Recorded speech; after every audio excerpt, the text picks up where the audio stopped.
Hey everyone, welcome back to the channel. Thank you for being here. My name is Andrew, coming to you from the beautiful Carolinas. Today's topic is going to be from the silent treatment to mastering the silence. Think about that for a minute. Everyone, if you like the content, please like, subscribe, and share. When you were in the narcissistic relationship, you endured and or experienced so many different toxic maneuvers. One of them was the silent treatment. Now, if you zoom back out to what the silent treatment really is, that's what little children used to do to other children, maybe in the age groups of 5, 6, 7, because the children haven't developed yet, and they believe that if they're not getting their way, that they can just silence out one of their friends or kids in the neighborhood, and then eventually one of the two kids cracks, and they just give in and they say, hey, I apologize, I'm wrong, let's just be friends again, let's move on. That's an example or an illustration of the silent treatment that perhaps you experienced when you were younger. Maybe you even administered it when you were a child, but then you grew up, you developed, and you understood that that is not the way to treat other human beings. Fast forward to the narcissistic relationship. When you were in that relationship, the narcissist was administering the silent treatment with you so frequently. And what they were doing is when they did not get their way, or they didn't have things, they didn't get the amount of supply that they were accustomed to getting from you. In other words, they couldn't manipulate you. Maybe it was for a day, a week, a couple hours. When they didn't get what they wanted, they at times would administer the silent treatment. Now what this is, it's the same illustration as I shared with you when you were a child. But what they do here is specifically when you are in the workplace, or you are in a hobby group or organization you're a part of, and mainly in the household. When the silent treatment is administered to you, and let's say the narcissist, and again, back then you didn't know they were a narcissist, but they are speaking to everybody who is in the house other than you. They're walking right past you as if you don't exist. When you would say something, they would completely ignore you. Maybe it took you 2, 3, 4 times to say something like, hey, you okay? Is everything going on? Is everything good? What's going on? And they would just act like they never heard you. Now that part of that is selective hearing. Part of it is the silent treatment. And the silent treatment, when this is dished out, it is very, very challenging to wrap your head around how somebody who you are or were in a relationship with could do that to another person. Let's say you had a family and you married the narcissist, and say you had some kids. Well, if the narcissist was trying to freeze you out, they would administer the silent treatment to you, and they would be talking to the kids as if nothing was going on. Now what happens there is the kids are looking at you not being talked to or communicated with, and they're scratching their heads saying, what's going on here? Like, my mom or dad won't talk to their partner, their husband or wife, but they're talking to me like everything's going on. But if this happened once or twice, I can completely understand, because people, human beings, sometimes we have to process things that developed in our relationships. In other words, not everything goes the way we want to, but eventually the person will come to terms and say, hey, I wasn't treating you properly. I apologize. I won't let that happen again. That's not what the narcissist does. What the narcissist does is they watch you. They watch how you are reacting or responding to the silent treatment. And that gives them a clear indication on how long they want to administer this to you. Maybe it's only going to be a couple hours. Maybe it's a couple days. Maybe it's a week.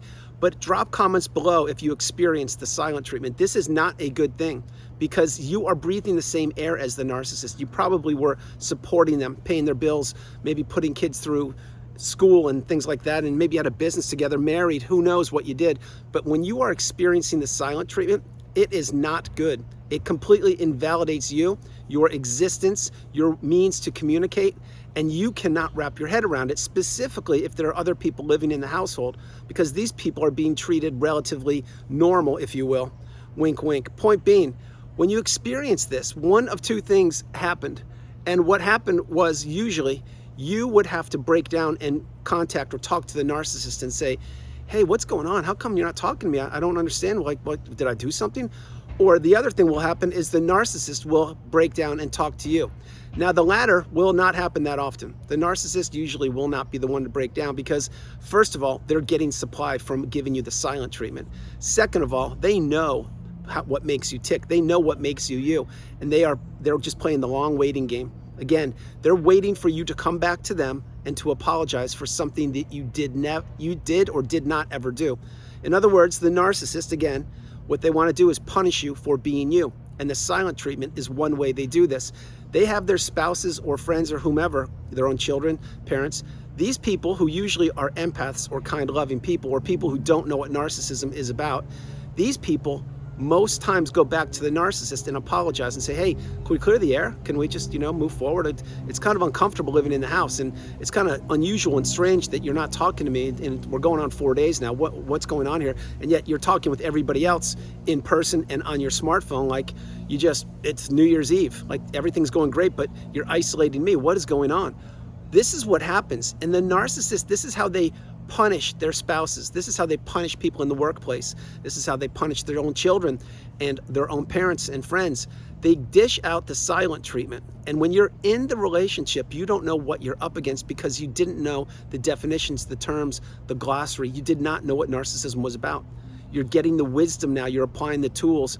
You are becoming awakened and aware, educated and empowered. And you're understanding that the silent treatment, it can inflict a lot of damage on a person, an awful lot, specifically if you experience this repetitively over and over again.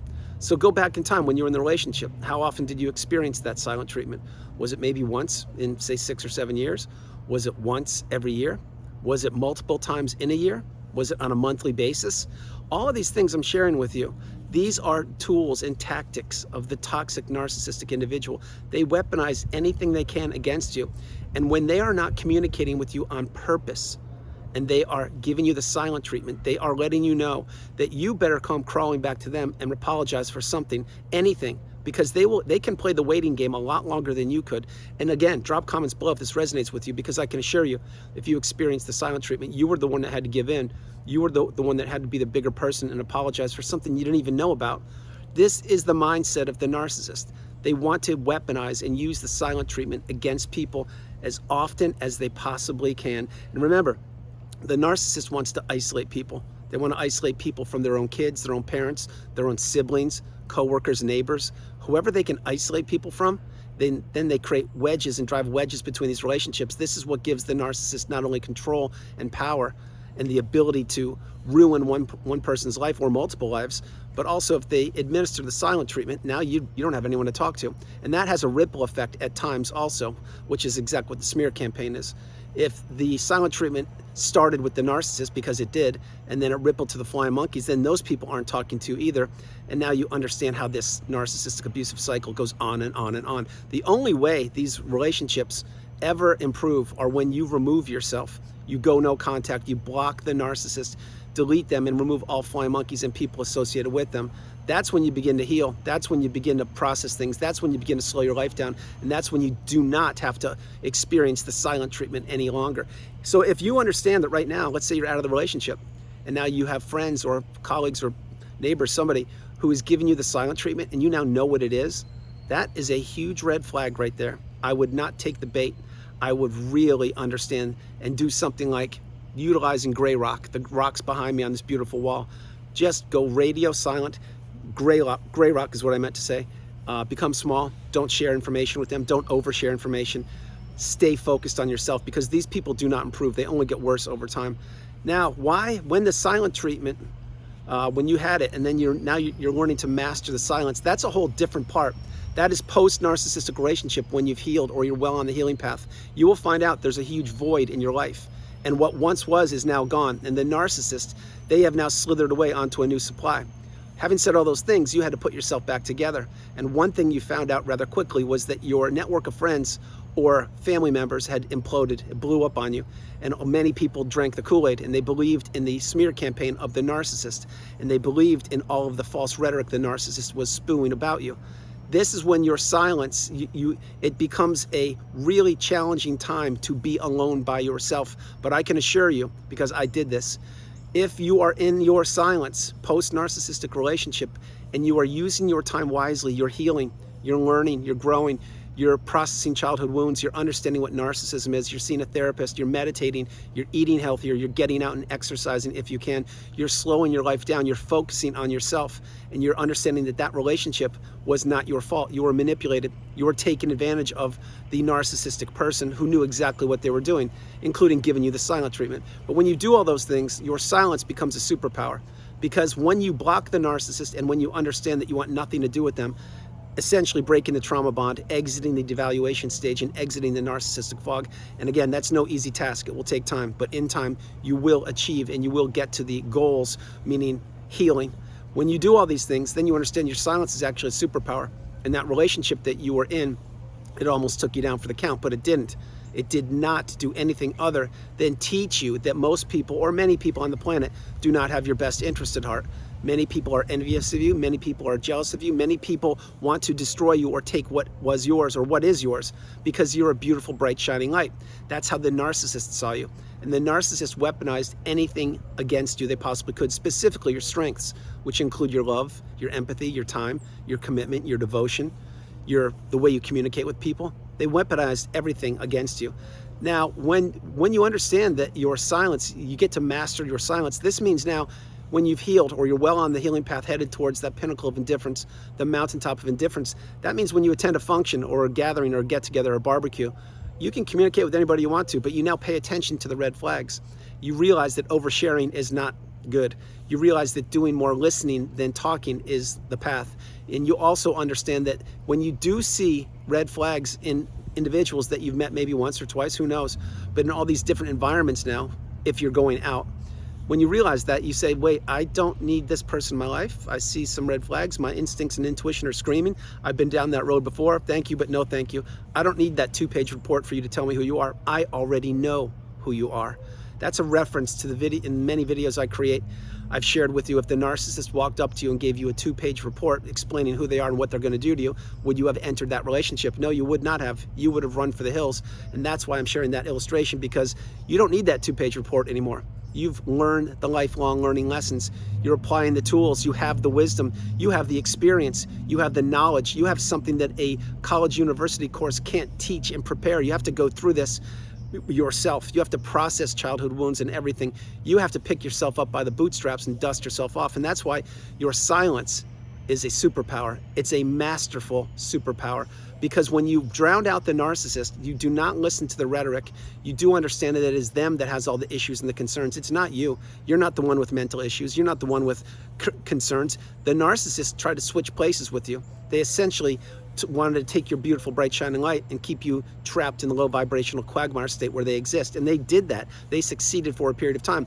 And when they did that, they also administered the smear campaign and the silent treatment, and they stonewalled you, and they gaslit you, and they trauma bonded you, and they triangulated you, and they threw rage fits on you. They did all of these things. But once you healed and once you really slowed your life down and processed things, then you understand you are the priority. You come first, second, and third, and you shouldn't be oversharing. And that mastering your silence, it is an amazing skill. It's a superpower. It really is. Think about how many people need to be with people, i.e. the narcissist. They need supply from smartphones or dating apps or in person or jobs, planes, trains, automobiles, all that. But now that you're on the healing path or you have healed, you don't need people. You need people to communicate with, healthy, stable people, but you don't need someone to abuse.